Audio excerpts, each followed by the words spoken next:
Muy buenos días. Siendo las 15 horas del día 23 de enero del 2026, la Secretaría Técnica de la Corte Internacional de Justicia da inicio a la audiencia pública convocada en el marco de la petición relacionada explotación de materias primas en África. Se deja constancia de la comparecencia de las siguientes delegaciones.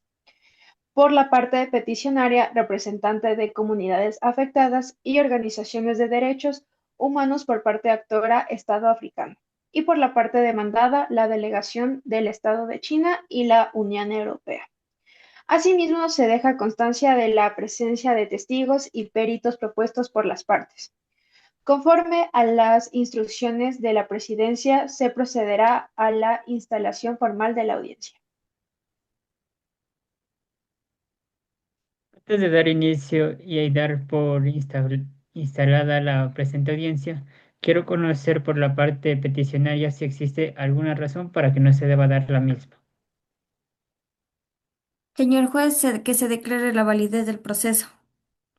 Como representante de las comunidades de África, Señor juez, de igual manera que se declare la validez del proceso como representante del Estado de la República Popular China. Listo. Se declara entonces formalmente instalada la audiencia pública de la Corte Internacional de Justicia. Esta comisión agradece la comparecencia de la parte peticionaria conformada por el Estado africano y por la parte demandada la delegación del Estado de China y la Unión Europea. El objetivo de esta audiencia es escuchar a las partes y recibir información relevante y formular preguntas que permitan a la comisión contar con mayores elementos para el análisis del caso. La comisión recuerda que no se trata de un juicio, sino de un espacio de diálogo institucional en el que se valorará la información aportada conforme a los estándares interamericanos de derechos humanos. Antes de iniciar esta presidencia, se procede a fijar las reglas que se regirán en el desarrollo de la audiencia. Primero, las intervenciones deberán ceñirse estrictamente al objeto de la audiencia. Segundo, las partes deberán mantener un lenguaje respetuoso y evitar todo tipo de descalificaciones personales. Tercero, las intervenciones se ajustarán a los tiempos asignados por esta presidencia. Cuarto, la comisión podrá formular preguntas en cualquier momento, interrumpir para ordenar el debate o solicitar aclaraciones. Quinto, los testigos y peritos deberán referirse únicamente a hechos de conocimiento directo o a opiniones técnicas. La parte peticionaria acepta las reglas establecidas para el desarrollo de esta audiencia. sí, señor juez, sí acepto. De Correcto. igual manera, señor El juez, Estado. estoy de acuerdo. Muy bien, correcto. Tiene la palabra presidenta de la comisión.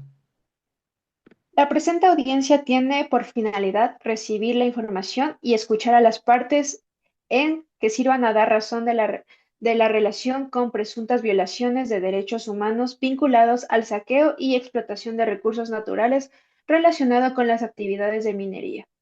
Por tanto, esta comisión escuchará a las partes sobre los siguientes aspectos.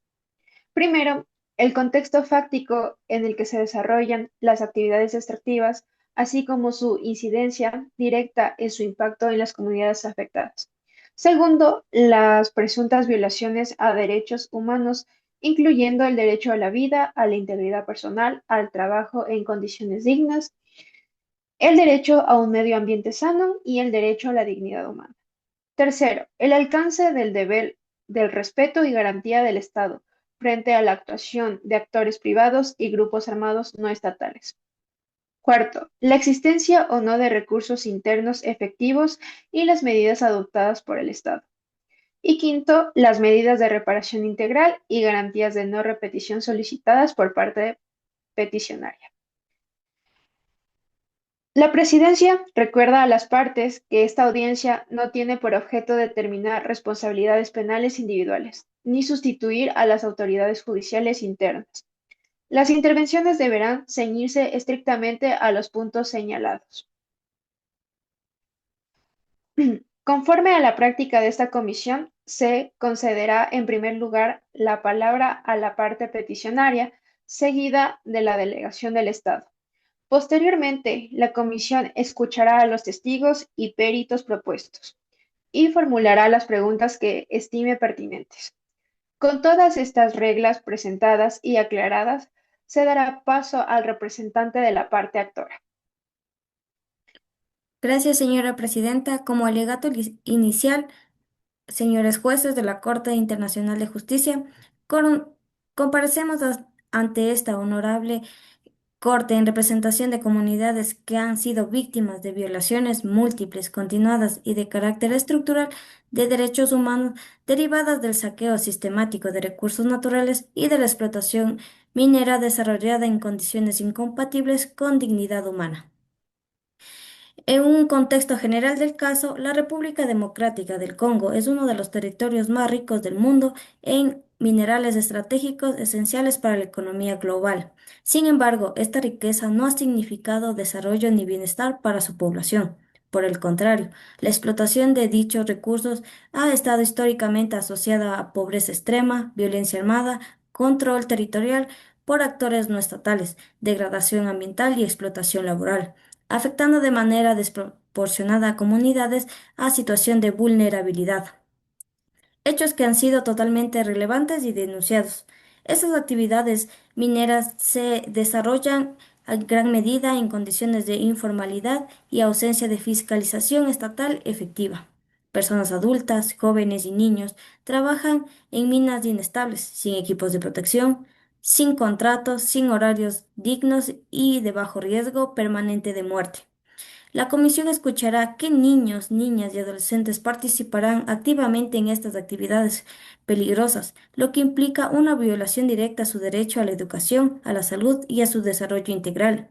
Asimismo, amplias zonas mineras se encuentran bajo el control de grupos armados no estatales que financian sus actividades mediante la explotación de recursos naturales, generando desplazamientos forzados, amenazas y violencia contra la población civil. La responsabilidad del Estado a estas violaciones no pueden ser atribuidas únicamente a los actores privados o grupos armados. El núcleo del presente caso es el incumplimiento del deber de respeto y garantía del Estado. El Estado ha omitido adoptar medidas razonables y eficaces para regular la actividad minera, prevenir violaciones previsibles, proteger a la población frente a terceros y garantizar recursos efectivos de acceso a la justicia. La fragilidad institucional o las dificultades estructurales no eximen de responsabilidad internacional, especialmente cuando las violaciones son conocidas, previsibles, prolongadas con el tiempo. Derechos humanos que han sido afectados como resultado de estas acciones y omisión se han vulnerado en otros, y el derecho a la vida, a la integridad personal, al trabajo en condiciones dignas, los derechos de la niñez, el derecho de un medio ambiente sano y el derecho a la dignidad humana. Estas violaciones deben ser analizadas de manera integral, reconociendo su carácter independiente y acumulativo. Como tal, pedimos a la Corte y por lo expuesto solicitamos de la manera más respetuosa a esta Corte que primero se declare la responsabilidad internacional del Estado por las violaciones denunciadas. Segundo, recomendar la reparación integral con el enfoque individual y colectivo. Tercero, que se ordene la adopción de garantías de no repetición orientadas a transformar las condiciones estructurales que permiten a la persistencia de estas violaciones. Hasta ahí mi intervención. Muchas gracias. Muchas gracias a la parte actora. Una vez escuchada, se da paso al Estado Popular de China. Ok. Gracias, señores jueces. Honorable Corte Internacional de Justicia, comparezco ante esta honorable Corte en representación del Estado de la República Popular de China, con el mayor respeto a este órgano y reafirmando el compromiso del Estado con la promoción y protección de vida. Ahora bien, el Estado desea manifestar en primer lugar que no desconoce la complejidad ni la gravedad del contexto descrito por la parte peticionaria. Sin embargo, rechaza categóricamente la afirmación de que exista una indeterminada malversación referente al saqueo de recursos naturales en África. Por otro lado, el Estado recuerda que, conforme a los estándares interamericanos, el deber de garantía no constituye una obligación de resultado absoluto, sino una obligación de medios razonables, progresivos y acordes a las capacidades reales de un Estado. Estas circunstancias deben ser consideradas por la Corte al evaluar la razonabilidad de las medidas adoptadas. Por otro lado, Contrario a lo firmado por la parte peticionaria, las compensaciones del Estado por la extracción de recursos en África no se estructuran como pagos directos por daños, sino a través de inversiones en infraestructura, préstamos, condonación de deudas y ayudas al desarrollo en el marco de Foro de Cooperación China-África denominado FOCAC. Además, se han comprometido miles de millones en infraestructura y ayudas alimentarias, buscando una relación de beneficio mutuo frente a la explotación occidental histórica. Por otro lado, se presenta la inversión y ayuda, pues China financia grandes proyectos de infraestructura, tales como son carreteras, puertos, hospitales y ferrocarriles, y ha otorgado al menos 86 millones de dólares en créditos con más de 3.000 proyectos desarrollados. Además, en cuestión de ayudas y aranceles, se han confirmado ayudas alimentarias y políticas de arancel cero para productos de 33 naciones africanas. Finalmente, en cuestión de revisión de contratos, en casos como lo es la República Democrática del Congo, se han renegociado contratos para incrementar la inversión en infraestructura a cambio de recibir minerales. Bueno, por otro lado, en la primera reunión del FOCAC llegaron al acuerdo de realizar una serie de compromisos y acordaron la cancelación de deudas hasta 10.000 millones de yuanes, equivalente a 1.5 millones de dólares, a los países más pobres y endeudados. Además, se negociaron las preferencias sobre la importación de algunos productos africanos, acordaron la creación de un Consejo Conjunto de Negocios China-África destinando fondos especiales. Por otro lado, también nos encontramos con la iniciativa de la Franja y la Ruta denominada la BRI, la cual es una estrategia global china de conectividad e inversión en infraestructura mundial. Incluye rutas marítimas que pasan por África. Esto lanzado en el año 2013 y respaldada por cientos de acuerdos con países de todo el mundo, incluidos muchos países africanos. Como lo mencioné anteriormente, además existen acuerdos bilaterales de infraestructura, transporte y puertos que facilitan exportaciones de recursos. Además, el financiamiento presente para proyectos de extracción, energía y logística acordados directamente con los estados africanos interesados. Cabe recalcar que estas actividades están consentidas por cada gobierno africano firmemente y se enmarcan dentro de la soberanía de esos estados sobre sus recursos. Finalmente, estos acuerdos facilitan el comercio bilateral en general, incluyendo exportación de recursos naturales. Nuevamente, los gobiernos africanos acuerdan las condiciones voluntariamente. Finalmente, en relación a la petición como representante del Estado y en virtud del expuesto, el Estado solicita respetuosamente a esta honorable Corte que, primero, valore el contexto estructural y excepcional en el que se desarrollan los hechos. Segundo, reconozca las pautas y acuerdos progresivos entre Estados para cumplir con sus obligaciones. Y tercero, formule recomendaciones que sean realistas, graduales y orientadas a la cooperación internacional, evitando una declaración automática de responsabilidad. Hasta aquí mi intervención. Muchas gracias. Muchas gracias a la parte. Por favor, se procede a dar la palabra al Estado europeo. Muchas gracias, señores jueces. Honorable Corte Internacional de Justicia. Comparezco ante esta honorable Corte en representación del Estado europeo, reafirmando su respeto absoluto y al sistema interamericano y a su compromiso con la protección de los derechos humanos. El Estado que represento rechaza de manera categórica la afirmación que exista una política de saqueo de los recursos naturales de los países africanos. Las actividades desarrolladas por empresas con sede en nuestro territorio se realizan en el marco de contratos firmados legalmente con los estados africanos soberanos, conforme a la legislación interna y el derecho internacional. El principio de soberanía permanente de los pueblos sobre recursos naturales, reconocido por las Naciones Unidas, implica que los propios estados africanos quienes deciden con quién contratan, bajo qué condiciones y qué controles. Los contratos incluyen pago de regalías, impuestos, generación de empleo, inversión de infraestructura y transferencia de tecnología. Por tanto, no puede haberse jurídicamente de saqueo cuando existe un marco contractual válido y voluntario. El Estado africano recibe compensaciones económicas directas mediante impuestos y regalías, así como beneficios indirectos como inversión extranjera, capacitación técnica y desarrollo de capacitaciones institucionales.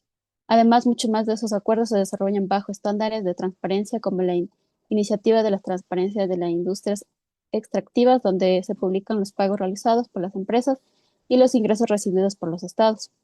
El Estado europeo que represento reconoce que existen problemas estructurales graves en algunos países africanos, pero estos no pueden ser atribuidos automáticamente a la actuación de estados extranjeros. La gestión distributiva de control interna de los recursos corresponde al Estado anfitrión. Mi representado cumple con sus obligaciones internacionales y promueve efectivamente la debida diligencia empresarial. En virtud de lo expuesto, solicitamos respetuosamente a este honorable Corte que, primero, reconozca que las actividades desarrolladas se encuentren amparadas en controles legales y normas internacionales. Segundo, valore que no existe una política estatal de saqueo ni tolerancia deliberada de violaciones de derechos humanos. Y tercero, promueva el enfoque de cooperación internacional y corresponsabilidad específicamente en lo que respecta a empresas transnacionales. Muchas gracias. Hasta aquí mi intervención. Muchas gracias. Una vez escuchadas las partes, esta comisión procederá a escuchar los testimonios ofrecidos por la parte peticionaria. Se llama al testigo propuesto por la parte peticionaria. Se recuerda al testigo que debe referirse únicamente a hechos de conocimiento directo. Buenas noches con todos. Mi nombre es Darlene Simbaña. Soy miembro líder de una comunidad ubicada en una zona cercana a las actividades mineras. Vivo desde hace años en esta comunidad y donde se extraen minerales. Antes de la minería, la comunidad vivía de la agricultura y del acceso tanto a ríos como a tierras. Con la llegada de la explotación minera, muchas cosas cambiaron. El agua comenzó a contaminarse, aparecieron enfermedades en niños y adultos, y las tierras dejaron de ser productivas. Muchas personas de mi comunidad, incluidos jóvenes y menores de edad, empezaron a trabajar en las minas debido a que no tenían otra forma de sobrevivir, pero las condiciones de trabajo que les presentaban eran muy peligrosas. No tenían cascos, no había seguridad y ocurrieron bastantes derrumbes donde personas murieron o quedaron heridas. Además, en varias zonas hay grupos armados que controlan el acceso a las minas. Ellos amenazan a la población y obligan a trabajar o a pagar para poder vivir en ese lugar. Denunciar estas situaciones es algo muy complicado para la comunidad porque hay miedo debido a las represalias y no sentimos que existe una protección real por parte de las autoridades. Nuestra comunidad se siente abandonada y sin alternativas.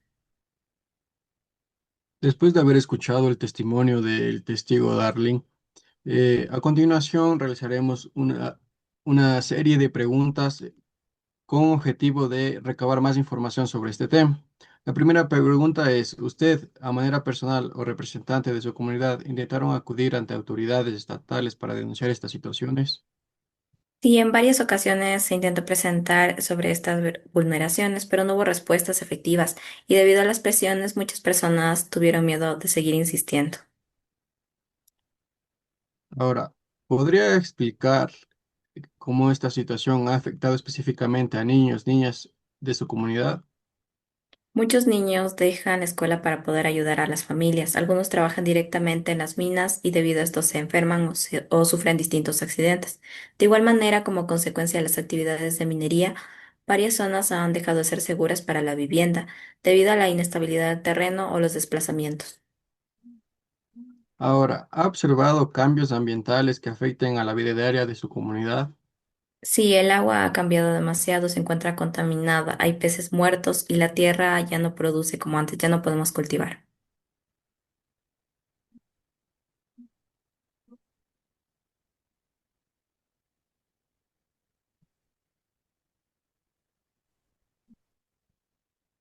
La comisión agradece el testimonio rendido. El testigo puede retirarse. La comisión procederá a escuchar el peritaje ofrecido por la parte peticionaria. Se llama al perito propuesto por la parte peticionaria. Se recuerda al perito que deberá exponer sus análisis técnicos conforme a su especialidad. Mi nombre es Mercedes Proaño, soy especialista en derechos humanos con énfasis en derechos económicos, sociales, culturales y ambientales, así como en empresas y derechos humanos. He investigado y trabajado en contextos de explotación de recursos naturales y su impacto en comunidades vulnerables. Desde una perspectiva técnica y conforme a los estándares internacionales de derechos humanos, la explotación minera constituye una actividad de alto riesgo, que exige al Estado un nivel reforzado de regulación, fiscalización y prevención. El deber de garantía implica que el Estado debe adoptar medidas razonables y eficaces para prevenir violaciones previsibles, especialmente cuando se trata de actividades que históricamente han generado explotación laboral, daño ambiental y violencia. La información expuesta en esta audiencia revela una ausencia de control estatal efectivo sobre las condiciones de trabajo, la participación de niños y niñas y adolescentes y los impactos ambientales de la actividad minera. Desde el punto de vista técnico, permitir trabajo infantil en minería constituye una de las formas más graves de explotación, prohibida de manera absoluta por los estándares internacionales. Asimismo, el daño ambiental descrito no puede ser considerado un efecto colateral aceptable. La contaminación del agua y del suelo afecta directamente derechos como la salud, alimentación y vida digna. Finalmente, en contextos donde intervienen empresas y cadenas globales de suministro, el Estado tiene la obligación de regular, supervisar y exigir debida diligencia, a fin de evitar que actores privados se beneficien de violaciones de derechos humanos.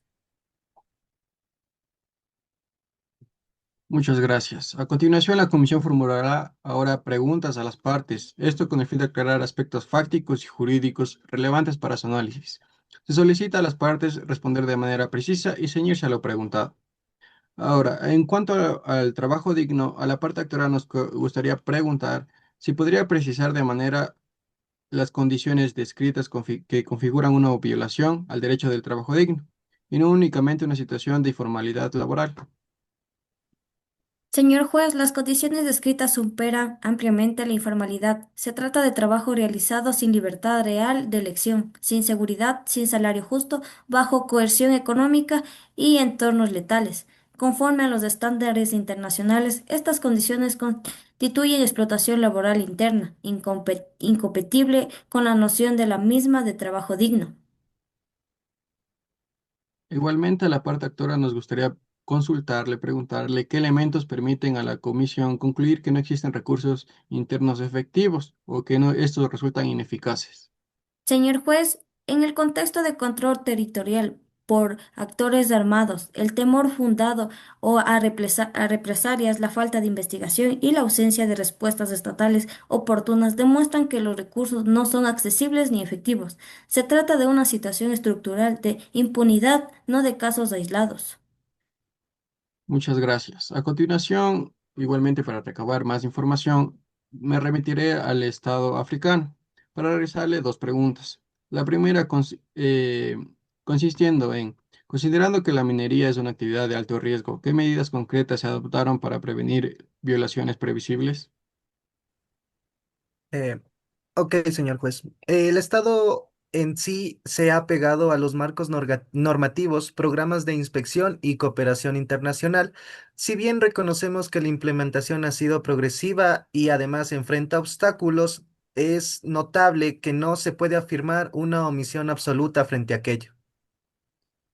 Muchas gracias. La siguiente pregunta consiste en, ¿puede el Estado explicar por qué persiste el trabajo infantil en la minería pese a las medidas que ustedes han señalado? Por supuesto, el trabajo infantil persiste como un fenómeno multicausal y además se encuentra internacionalmente esparcido. Obviamente también hay que vincularlo a a la pobreza estructural y falta de alternativas económicas. Además, el Estado ha iniciado ciertos programas de erradicación progresiva, pero reconoce que aún existen desafíos importantes. Muchas gracias. A continuación realizaré preguntas transversales. Esto quiere decir que esta pregunta la responderá tanto la parte actora como en este momento el Estado europeo.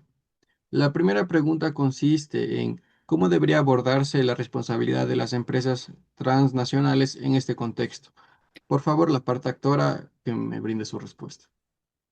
Señor juez, las empresas deben responder por su falta de debida diligencia y el Estado debe regularlas de forma estricta. Muchas gracias. Ahora el Estado europeo, por favor, igualmente. Señor juez, coincidimos con la necesidad de regulación empresarial, pero ello requiere cooperación internacional y responsabilidad compartida. Y a continuación, la última pregunta referente a esto. ¿Qué tipo de reparaciones consideran adecuadas en este caso? Parte actora. Señor juez, reparaciones integrales con un enfoque colectivo que incluyen compensación, rehabilitación y formas estructurales. El Estado europeo. Señor juez, las reparaciones deben ser proporcionales, graduales y acordadas a las capacidades institucionales del Estado. Muchas gracias. A continuación, la presidenta continúa con la presente audiencia. La comisión agradece las respuestas brindadas por las partes. Em, a continuación, la comisión concederá a las partes un espacio final para observaciones conclusivas. Tiene la palabra la parte peticionaria, por favor. Señora Presidenta, honorables jueces, a lo largo de esta audiencia ha quedado demostrado que las comunidades representadas viven en un contexto de explotación minera que genera violaciones graves, continuadas y previsibles de derechos humanos. El testimonio escuchado ha evidenciado el impacto humano real de estas violaciones, mientras que el peritaje ha demostrado que el Estado contaba con obligaciones claras y reforzadas para prevenirlas. La persistencia del trabajo infantil, las condiciones laborales letales, la degradación ambiental y la ausencia de recursos efectivos no pueden ser justificados por limitaciones estructurales. Por ello solicitamos de la manera más respetuosa a esta honorable Corte que declare la responsabilidad internacional del Estado y recomiende medidas de reparación y garantías de no repetición que transformen las causas estructurales de estas violaciones. Muchas gracias, hasta ahí mi intervención. Se concede ahora la palabra al Estado. Ok, gracias, señora jueza. En este caso, el Estado reitera su respeto a esta Corte Internacional de Justicia y su disposición a continuar cooperando con los mecanismos internacionales establecidos. Reconocemos la existencia de desafíos profundos en determinadas regiones del país, derivados de distintos conflictos y condiciones socioeconómicas históricas. Pedimos que las recomendaciones que eventualmente se formulen sean realistas, progresivas y orientadas a fortalecer la capacidad institucional de los estados involucrados. Muchas gracias. La comisión agradece a ambas partes por sus observaciones finales. Con ello se da por concluida la fase oral del debate. Por lo tanto, el cierre formal de la audiencia y la constancia de las actas. La Comisión Internacional de Justicia agradece a la parte peticionaria y al Estado por la información y los argumentos presentados en el marco de esta audiencia. La comisión de igual manera tomará la debida nota del expuesto, así como el testimonio y el peritaje rendido, los cuales serán valorados conforme a sus procedimientos y estándares. De igual manera se recuerda a las partes que la comisión no emite una decisión en esta audiencia y que cualquier determinación se adoptará en el marco de los informes y resoluciones correspondientes. No habiendo otros asuntos que tratar, se da por concluida la presente audiencia. De igual manera, de modo que esto quede en constancia en las actas, se deje en constancia en las actas la realización de la audiencia pública ante la Comisión Internacional de Justicia, de la comparecencia de las partes, de los testigos y peritos escuchados, y igualmente del cierre formal del acto. Por lo tanto, se levanta la sesión siendo las 17 horas.